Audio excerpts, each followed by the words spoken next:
Hello friends, welcome to the success Kendra. Friends देखिए, आज का जो वीडियो है 67th बीपीएससी पीटी एग्जाम और सीडीपीओ पीटी एग्जाम के लिए बहुत ही इंपॉर्टेंट वीडियो है।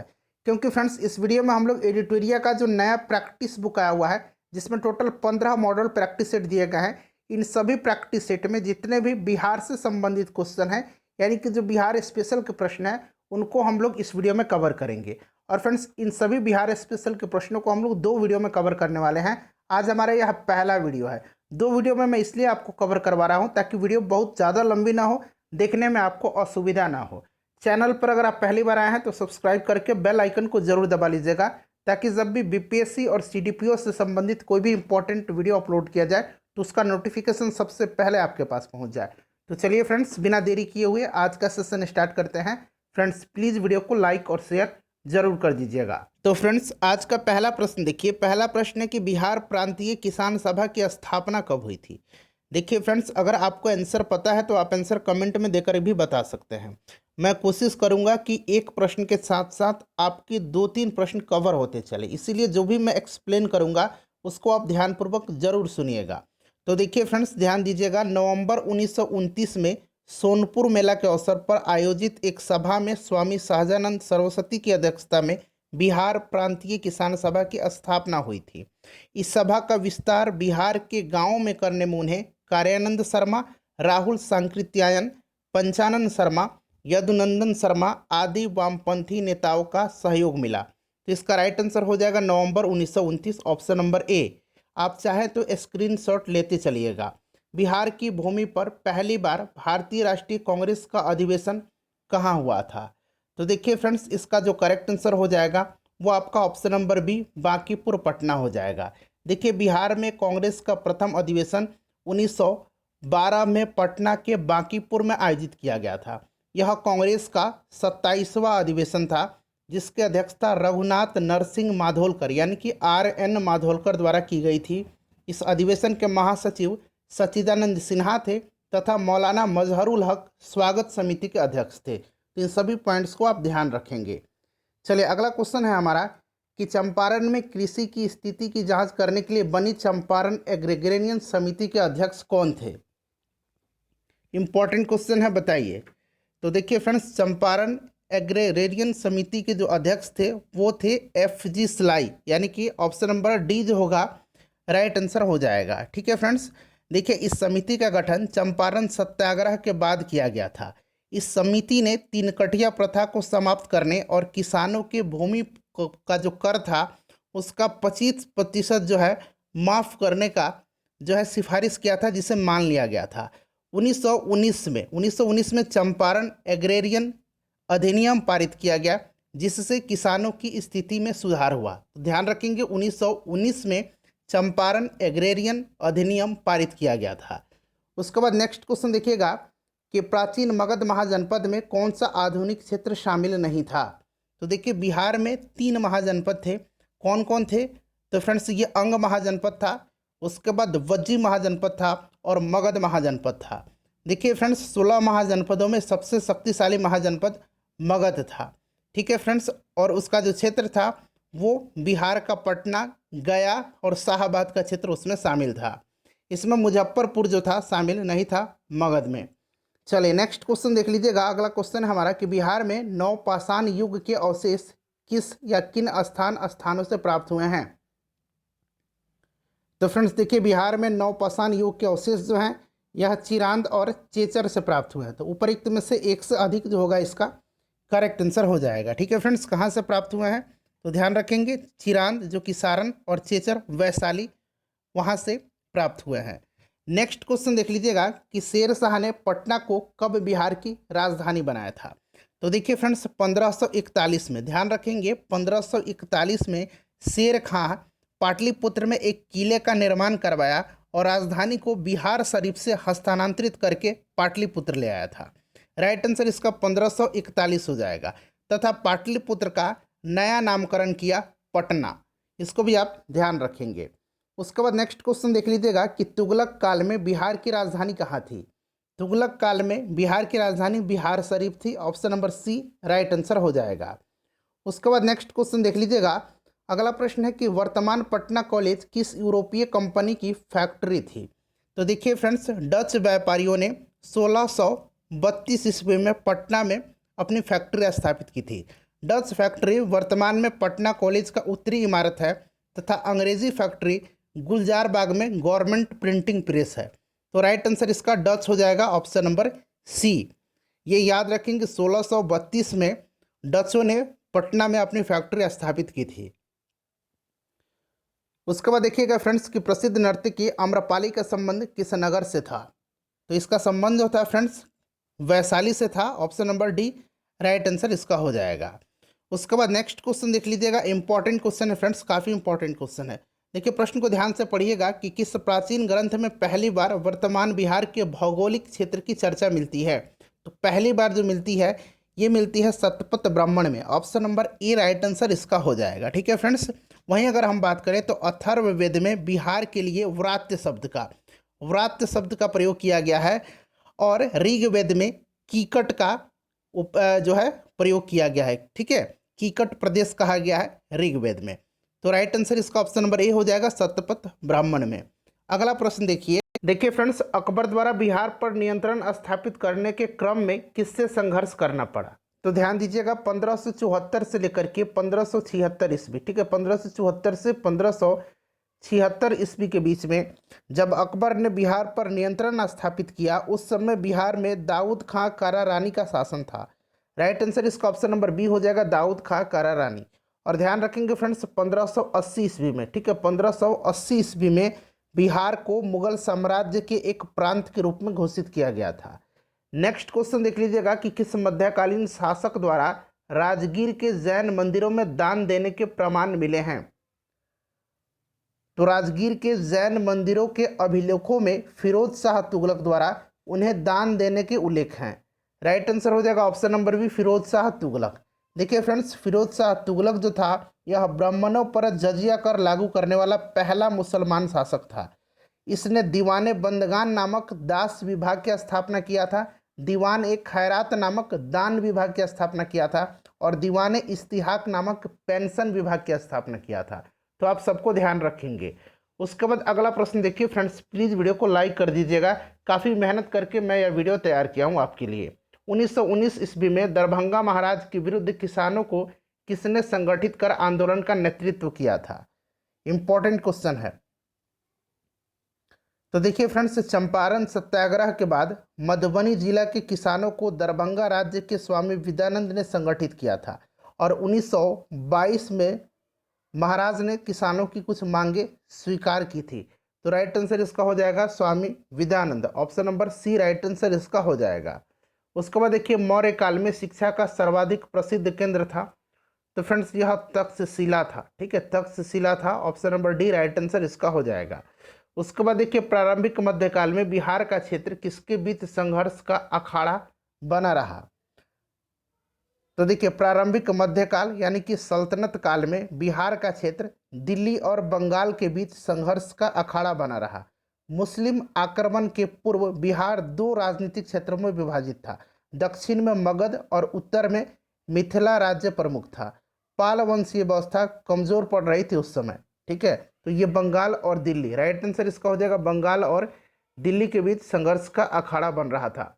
उसके बाद नेक्स्ट क्वेश्चन देखिएगा कि यूरोपीय कंपनियों द्वारा बिहार से प्राप्त किया जाता था तो सोरा, नील, उसके बाद सूती वस्त्र और अनाज। तो उपरोक्त सभी हो जाएगा, एक से अधिक राइट आंसर इसका हो जाएगा। उसके बाद नेक्स्ट क्वेश्चन देख लीजिएगा। अगला प्रश्न है फ्रेंड्स कि बिहार में कैदियों द्वारा नंगी हड़ताल किस आंदोलन के दौरान की गई थी। तो यह नंगी हड़ताल जो है यह 1930 ईस्वी में छपरा जेल के कैदियों ने स्वदेशी के प्रचार और विदेशी सामान का बहिष्कार के लिए किया था। सविनय अवज्ञा आंदोलन के दौरान मुंगेर के तारापुर थाना पर तिरंगा फहराने के प्रयास में 2 दर्जन से अधिक देशभक्त शहीद हो गए थे। ध्यान रखेंगे इसको भी, ठीक है। राइट आंसर इसका सविनय अवज्ञा आंदोलन हो जाएगा। 1930 में यह नंगी हड़ताल हुआ था, कहाँ पर, तो छपरा के जेल में। उसके बाद नेक्स्ट क्वेश्चन देखिएगा कि निम्नलिखित में से किसके सुझाव पर बिहार में गोलघर का निर्माण हुआ था। तो देखिए ये किसके सुझाव पर, तो देखिए फ्रेंड्स 1783 ईस्वी में अकाल के बाद जॉन शोर के अन्नागार निर्माण के सुझाव के बाद 1784 में 1784 में पटना में गोलघर का निर्माण कार्य शुरू हुआ था और 1786 में यह निर्माण पूर्ण हुआ था। तो ये जॉन शोर हो जाएगा। उसके बाद नेक्स्ट क्वेश्चन देख लीजिएगा। अगला क्वेश्चन है कि पटना में भवानी मंदिर क्रांतिकारी संस्था की स्थापना किसने की थी? तो फ्रेंड्स यह स्थापना जो है किसने किया था? तो भूपेंद्र नाथ दत्त ने। ठीक है, राइट आंसर हो जाएगा भूपेंद्र नाथ दत्त ने किया था। ठीक है, उसके बाद अगर बात करें तो वारिंद्र घोष एवं भूपेंद्र नाथ दत्त के सहयोग से 1907 में कलकत्ता में अनुशीलन समिति का गठन किया गया था। नेक्स्ट क्वेश्चन देखिएगा कि बिहार में सर्वाधिक अनुसूचित जनजाति, देखिएगा सर्वाधिक अनुसूचित जनजाति प्रतिशत किस जिले में है? तो सर्वाधिक अनुसूचित जनजाति प्रतिशत पूछा गया है। तो फ्रेंड्स ये कहाँ पर है? तो ये आपका पश्चिम चंपारण में हो जाएगा। ठीक है, प्रतिशत न भी लगाता, इस तरह से पूछता कि सर्वाधिक अनुसूचित जनजाति कहाँ पर है, तो भी राइट आंसर इसका पश्चिम चंपारण ही हो जाता।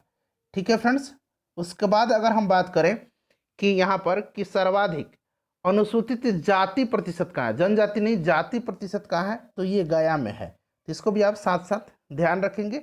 ऑप्शन नंबर इसका सी करेक्ट आंसर हो जाएगा। ठीक है फ्रेंड्स, चलिए उसके बाद नेक्स्ट क्वेश्चन देख लेते हैं। अगला क्वेश्चन है कि बिहार में सर्वाधिक ग्रामीण यानी कि प्रतिशत में पूछा गया है ग्रामीण जनसंख्या किस जिले में है? तो प्रतिशत में पूछा गया है ग्रामीण जनसंख्या, तो ये सबसे ज़्यादा जो है समस्तीपुर में है। अगर प्रतिशत न पूछा जाता, सिर्फ पूछा जाता कि बिहार में सर्वाधिक ग्रामीण जनसंख्या वाला जिला कौन सा है, तो ये आपका कौन सा हो जाता है फ्रेंड्स? तो ये आपका हो जाता पूर्वी चंपारण। ठीक है, पूर्वी चंपारण हो जाता है। अगर आपसे पूछा जाए कि बिहार में सर्वाधिक शहरी जनसंख्या प्रतिशत वाला जिला, तो ये पटना हो जाएगा। प्रतिशत न भी लगाया जाए तो भी पटना हो जाएगा सबसे ज़्यादा शहरी जनसंख्या वाला जिला। नेक्स्ट क्वेश्चन देखिएगा कि गंडक एवं कोसी नदी के मध्य में स्थित है, बताइए फ्रेंड्स इसका आंसर क्या हो जाएगा? तो देखिए उत्तर बिहार में नदियों का जो सही क्रम है वह है घाघरा, गंडक, बूढ़ी गंडक, बागमती, कमला, कोसी, मेची एवं महानंदा नदी। तो राइट आंसर इसका हो जाएगा कमला और Bagmati. Option number C correct answer हो जाएगा। उसके बाद देखिएगा कि नॉर्वेस्टर की उत्पत्ति कहाँ होती है जिसका सबसे अधिक असर पूर्वी बिहार में पड़ता है? तो देखिए राइट आंसर इसका हो जाएगा बंगाल की खाड़ी। Option number C correct answer हो जाएगा। नॉर्वेस्टर या चक्रवातीय तूफान जिनका उद्भव बंगाल की खाड़ी में होता है, जो मई जून महीनों में आते हैं और इनका ज़्यादा असर बिहार के पूर्वी भागों में पड़ता है जहाँ पर वर्षा के साथ ओले भी पड़ते हैं। नेक्स्ट क्वेश्चन देख लीजिएगा। नेक्स्ट क्वेश्चन है कि थॉर्नथ्वेट के जलवायु वर्गीकरण के अनुसार बिहार का अधिकांश भाग किस जलवायु क्षेत्र में आता है? तो देखिए थॉर्नथ्वेट के जलवायु वर्गीकरण के अनुसार बिहार का अधिकांश भाग जो है यह आता है आपका CAW इस जलवायु क्षेत्र में। तो देखिए CAW कहाँ पर दिया गया है? ऑप्शन नंबर ए जो दिया गया है इसका राइट आंसर हो जाएगा। वहीं आप अगर आपसे पूछा जाए, देखिए यहाँ से 4 से 5 प्रश्न कवर करवा देता हूँ आपका। देखिए थॉर्नथ्वेट के जलवायु वर्गीकरण के अनुसार पूछा जाए अगर कि उत्तरी संकीर्ण क्षेत्र किस जलवायु क्षेत्र में आता है, तो CBW। ठीक है, याद रखेंगे, क्लियर। उसके बाद अगर आपसे पूछा जाए कि कोपन के जलवायु वर्गीकरण के अनुसार उत्तरी बिहार, तो उत्तरी बिहार किस में आता है? CWG में आता है। ठीक है, कोपेन की जलवायु वर्गीकरण के अनुसार दक्षिण बिहार, तो AW। उसके बाद याद रखेंगे ट्राईवार्था। ठीक है, ट्राईवार्था जलवायु वर्गीकरण के अनुसार अगर आपसे पूछा जाए कि उत्तरी बिहार किस जलवायु क्षेत्र में आता है, तो ये CAW जलवायु क्षेत्र में आता है। ठीक है, और दक्षिणी बिहार AW, दक्षिणी बिहार AW ट्राईवार्था वर्गीकरण के अनुसार। तो सबको ध्यान रखेंगे, राइट आंसर इसका ऑप्शन नंबर ए हो जाएगा। क्लियर है? चलिए उसके बाद नेक्स्ट क्वेश्चन देख लीजिएगा। अगला क्वेश्चन है कि बिहार का मानसून अधिक प्रभावित होता है, तो बिहार का जो मानसून है यह अधिक प्रभावित होता है बंगाल की मानसून शाखा से। Option number B right answer इसका हो जाएगा। बिहार का क्षेत्र बंगाल की मानसून शाखा से अधिक प्रभावित होता है क्योंकि बंगाल की खाड़ी निकट होने के कारण राज्य की जलवायु पर यहाँ से उठने वाले चक्रवातों का विशेष प्रभाव पड़ता है। नेक्स्ट क्वेश्चन देख लीजिएगा कि बिहार के गया में भारतीय राष्ट्रीय कांग्रेस के अधिवेशन के समय भारत का गवर्नर जनरल एवं वायसराय कौन था? बताइए। तो सबसे पहले देखिएगा कि गया में जो भारतीय राष्ट्रीय कांग्रेस का अधिवेशन हुआ था ये कब हुआ था? तो 1922 में हुआ था। इसकी अध्यक्षता किसने किया था? तो चित्तरंजन दास ने किया था। और फ्रेंड्स उस समय जो था वो कौन वायसराय था? तो फ्रेंड्स ये था आपका Lord Reading. Option number B right answer हो जाएगा, लॉर्ड रीडिंग था। ठीक है, चलिए उसके बाद नेक्स्ट क्वेश्चन देख लीजिएगा कि भारत छोड़ो आंदोलन के दौरान जयप्रकाश नारायण साथियों के समेत किस जेल से भागने में कामयाब रहे थे। तो देखिए भारत छोड़ो आंदोलन के समय जो जयप्रकाश नारायण जी थे ये कहाँ से भागने में कामयाब रहे थे। तो देखिए फ्रेंड्स, इनको हजारीबाग सेंट्रल जेल में रखा गया था और 9 नवंबर 1942 को दीपावली की रात थी। जयप्रकाश नारायण अपने साथी रामानंद मिश्रा, योगेंद्र शुक्ला, गुलाब चंद्र गुप्त, सूरज नारायण सिंह इत्यादि के साथ भागने में सफल रहे थे। ठीक है, नेपाल पहुंच गए और नेपाल पहुंच करके उन्होंने आज़ाद दस्ता का गठन किया था। तो right answer option number B हो जाएगा, हजारीबाग सेंट्रल जेल। उसके बाद अगला प्रश्न देखिएगा कि दिल्ली सल्तनत के किस सुल्तान ने मुंगेर के क्षेत्र को बिहार एवं बंगाल की सीमा रेखा निर्धारित की। तो फ्रेंड्स ये निर्धारित किसने किया था, तो सिकंदर लोदी ने किया था। ऑप्शन नंबर डी हो जाएगा करेक्ट आंसर, सिकंदर लोदी ने लगभग 1504 ईस्वी में बंगाल के शासक के साथ एक संधि की और मुंगेर के क्षेत्र को बिहार और बंगाल की सीमा रेखा निर्धारित किया था। ठीक है, बिहार शरीफ अभिलेख के अनुसार सिकंदर लोदी ने 1495-96 में हुसैन शाह सरकी को पराजित कर दिया और दरिया खान नूरानी को बिहार का प्रशासक नियुक्त किया था। तो सबको आप ध्यान रखेंगे। उसके बाद देखिए बिहार से प्रकाशित होने वाले किस समाचार पत्र के संपादक को हटा करके ब्रिटिश प्रशासन ने कनिंघम को संपादक नियुक्त किया था। तो बिहारी के संपादक बाबू महेश्वरी प्रसाद को हटा करके उनके स्थान पर कनिंघम को संपादक बनाया गया था। तो ये बिहारी इसका राइट आंसर हो जाएगा। उसके बाद फ्रेंड्स नेक्स्ट क्वेश्चन देख लीजिएगा। अगला क्वेश्चन है हमारा कि असहयोग आंदोलन के दौरान किस बिहारी ने राय साहब की उपाधि लौटा दी और अवैतनिक मजिस्ट्रेट के पद से इस्तीफा दे दिया था। तो ये कौन थे फ्रेंड्स, डॉक्टर राजेंद्र प्रसाद के भाई राय साहब महेंद्र प्रसाद ने असहयोग आंदोलन के दौरान राय साहब की उपाधि लौटा दी थी और अवैतनिक मजिस्ट्रेट के पद से भी इन्होंने इस्तीफा दे दिया था। तो राइट आंसर हो जाएगा आपका Mahendra Prasad, option number A correct answer हो जाएगा। नेक्स्ट क्वेश्चन देखिए, उसके बाद देखिएगा गंडक नदी निम्न में से किस जिले से होकर के नहीं बहती है। तो देखिए फ्रेंड्स, गंडक नदी जो है यह बिहार के पश्चिम चंपारण, पूर्वी चंपारण, गोपालगंज, मुजफ्फरपुर, सारण एवं वैशाली जिले से बहते हुए सोनपुर हाजीपुर के निकट गंगा में मिल जाती है। तो इसमें से सिवान से होकर के नहीं बहती है। उसके बाद नेक्स्ट क्वेश्चन देखिएगा कि सबसे अधिक जिले से सटा हुआ इनमें से कौन सा जिला है। इसका आंसर आप मुझे कमेंट में दे करके बताइएगा। ठीक है फ्रेंड्स, कमेंट करके इसका आंसर आप मुझे बताएंगे। उसके बाद देखिएगा कि बिहार का सबसे निम्नतम ऊंचाई वाला पहाड़ी कौन है, बताइए। तो सबसे ऊंची जो है सोमेश्वर की पहाड़ी है और सबसे कम ऊंचाई वाली पहाड़ी गया है। तो ऑप्शन नंबर इसका सी करेक्ट आंसर हो जाएगा। उसके बाद देखिएगा नेक्स्ट क्वेश्चन है कि 16 महाजनपद की सूची किस स्रोत से मिलती है। 16 महाजनपद की सूची जो है यह किस स्रोत से मिलती है। तो देखिए 16 महाजनपदों के बारे में जानकारी जो है बौद्ध ग्रंथ अंगुत्तर निकाय एवं जैन ग्रंथ भगवती सूत्र से मिलती है। तो अंगुत्तर निकाय भी दिया गया और भगवती सूत्र भी दिया गया है। ऑप्शन नंबर ई राइट आंसर इसका हो जाएगा, उपरोक्त में से एक से अधिक। देखिए फ्रेंड्स, 16 महाजनपदों में सबसे जो शक्तिशाली महाजनपद था वो मगध था। मगध की प्रारंभिक राजधानी पूछी जाती है तो राजगृह या गिरिब्रज याद रखेंगे। ठीक है, चलिए अगला क्वेश्चन देखिएगा कि किस मध्यकालीन शासक ने रुपया का प्रचलन कराया, बताइए। राइट आंसर इसका क्या हो जाएगा। तो देखिए रुपया का प्रचलन कराया था शेरशाह सूरी ने। Option number C right answer हो जाएगा। शेरशाह सूरी ने कबूलियत एवं पट्टा प्रथा की भी शुरुआत की थी। ठीक है फ्रेंड्स, ध्यान रखेंगे।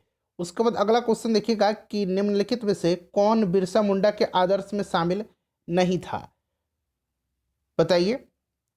तो देखिए इसमें से जो सही आंसर हो जाएगा वो आपका हो जाएगा ऑप्शन नंबर डी अहिंसा। बिरसा आंदोलन वर्तमान झारखंड के रांची के आसपास क्षेत्रों में 1899 से 1900 ईस्वी के बीच में हुआ था।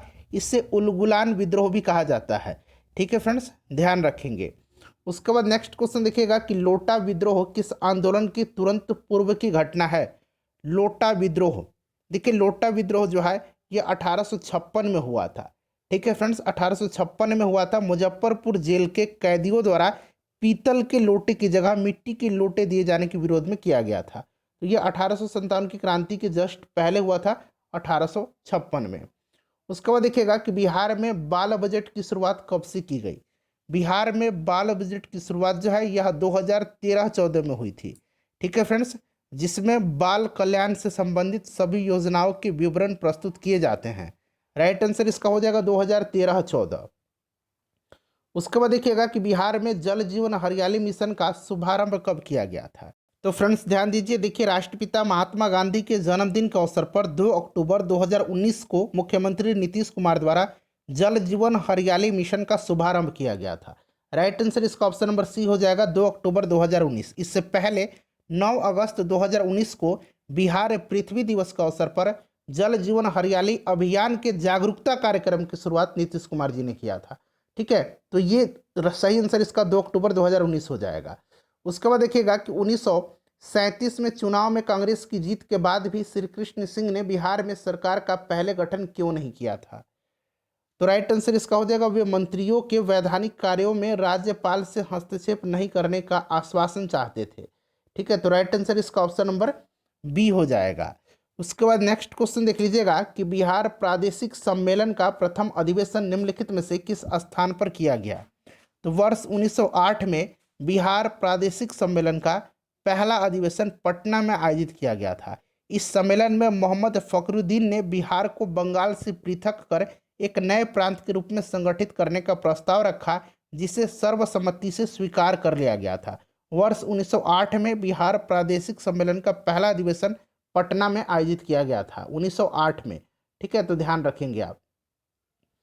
उसके बाद देखिएगा कि नेक्स्ट क्वेश्चन है हमारा कि हाल ही में पुरातत्व सर्वेक्षण विभाग ने बिहार के किस स्थान की खुदाई की अनुमति प्रदान की है। बताइए इसका राइट आंसर क्या हो जाएगा। इंपॉर्टेंट क्वेश्चन है फ्रेंड्स। देखिए भारतीय पुरातत्व सर्वेक्षण विभाग ने तेलहारा और चिरांद में 1 वर्ष तक खुदाई की अनुमति दी है। नालंदा के तेलहारा में कुषाण कालीन बौद्ध विहार और सारण के चिरांद में नवपाषाणिक संस्कृति के अवशेष प्राप्त हो चुके हैं। चिरांद में डेक्कन कॉलेज पुणे और तेलहारा में बिहार विरासत विकास समिति को खुदाई का जिम्मा दिया गया है। तो राइट आंसर इसका क्या हो जाएगा, तेलहारा भी हो जाएगा और चिरांद भी हो जाएगा। तो उपरोक्त में से एक से अधिक राइट आंसर इसका हो जाएगा। उसके बाद देखिए हाल ही में बिहार में सस्पेंशन ब्रिज का निर्माण कहाँ किया गया है। बताइए राइट आंसर इसका क्या हो जाएगा। तो देखिए फ्रेंड्स राइट आंसर जो इसका हो जाएगा वो कहाँ पर किया गया है। तो देखिए इंग्लैंड के क्लिफ्टन की तर्ज पर राजगीर में सस्पेंशन ब्रिज का निर्माण किया गया है। ठीक है, राइट आंसर आपका राजगीर हो जाएगा, यानी कि ऑप्शन नंबर सी इसका करेक्ट आंसर हो जाएगा। उसके बाद अगला क्वेश्चन है कि इनमें से किस जिले की सीमा झारखंड से स्पर्श नहीं करती है।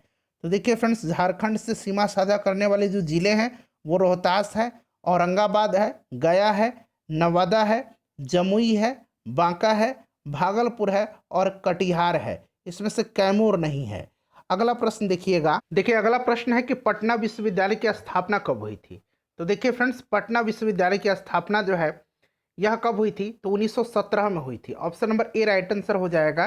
पटना विश्वविद्यालय की स्थापना भारतीय उपमहाद्वीप में 7वें विश्वविद्यालय के रूप में की गई थी। उसके बाद नेक्स्ट क्वेश्चन देखिएगा कि वैशाली महोत्सव का बीजारोपण किसने किया। वैशाली महोत्सव का बीजारोपण जगदीश चंद्र माथुर ने किया था। यह महोत्सव जैनियों के 24वें तीर्थंकर भगवान महावीर के सम्मान में मनाया जाता है। राइट आंसर इसका ऑप्शन नंबर बी हो जाएगा। उसके बाद नेक्स्ट क्वेश्चन देखिएगा कि बिहार राज्य का गठन कब हुआ था। तो देखिए बिहार राज्य का गठन जो है यह 22 मार्च 1912 को हुआ था। ऑप्शन नंबर बी इसका राइट आंसर हो जाएगा। उसके बाद देखिएगा कि बिहार के किस वन्यजीव अभ्यारण्य का क्षेत्रफल सर्वाधिक है। तो सर्वाधिक क्षेत्रफल जो है ये कैमूर वन्यजीव अभ्यारण्य का है। ऑप्शन नंबर डी इसका राइट आंसर हो जाएगा। नेक्स्ट क्वेश्चन देखिएगा कि निम्न में से कौन गलत विकल्प है। अब देखिए फ्रेंड्स दलहन अनुसंधान केंद्र जो है ये मोकामा में है, ये सही दिया गया है। मक्का अनुसंधान केंद्र बेगूसराय में है। लीची अनुसंधान केंद्र मुजफ्फरपुर में है। पान अनुसंधान केंद्र जो है ये दरभंगा में नहीं है। पान अनुसंधान केंद्र जो है यह इस्लामपुर में है, जो कि नालंदा में है। तो ऑप्शन नंबर डी जो है यह विकल्प गलत दिया गया है। उसके बाद देखिए बिहार की कौन सी नदी को देवहा और गोगरा के नाम से भी जाना जाता है। तो देखिए राइट आंसर इसका ऑप्शन नंबर बी हो जाएगा, घाघरा नदी। ठीक है फ्रेंड्स, ध्यान रखेंगे। चलिए उसके बाद नेक्स्ट क्वेश्चन देख लीजिएगा कि बिहार में विंध्यन श्रेणी चट्टानें निम्नलिखित में से किस जिले में नहीं पाई जाती है। तो देखिए फ्रेंड्स बिहार में विंध्यन श्रेणी की चट्टान रोहतास, कैमूर, औरंगाबाद में पाई जाती है, जबकि पश्चिम चंपारण में टर्शियरी काल की चट्टान पाई जाती है। तो यहाँ पर पश्चिम चंपारण हो जाएगा, पश्चिम चंपारण में टर्शियरी प्रकार की चट्टान पाई जाती है, ध्यान रखेंगे। उसके बाद नेक्स्ट क्वेश्चन देख लीजिएगा। नेक्स्ट क्वेश्चन है हमारा कि बिहार से प्रवाहित होने वाली निम्न में से किस नदी का उद्गम स्थान हिमालय नहीं है, बताइए। तो देखिए फ्रेंड्स, विकल्प में जो नदी दिया गया है पुनपुन और अजय, इसका उद्गम स्थल हिमालय नहीं है। पुनपुन नदी झारखंड के पलामू जिले के छोटा नागपुर पठार से निकलती है, वहीं अजय नदी का उद्गम स्थल मुंगेर का पठारी क्षेत्र है। तो ये पुनपुन हो जाएगा और अजय हो जाएगा, यानी कि ऑप्शन नंबर ई एक से अधिक इसका राइट आंसर हो जाएगा। नेक्स्ट जो पार्ट होगा उसमें जो बाकी बचे हुए प्रश्न हैं उनको हम लोग कवर कर लेंगे। वीडियो को प्लीज़ लाइक कर दीजिए, शेयर कर दीजिएगा।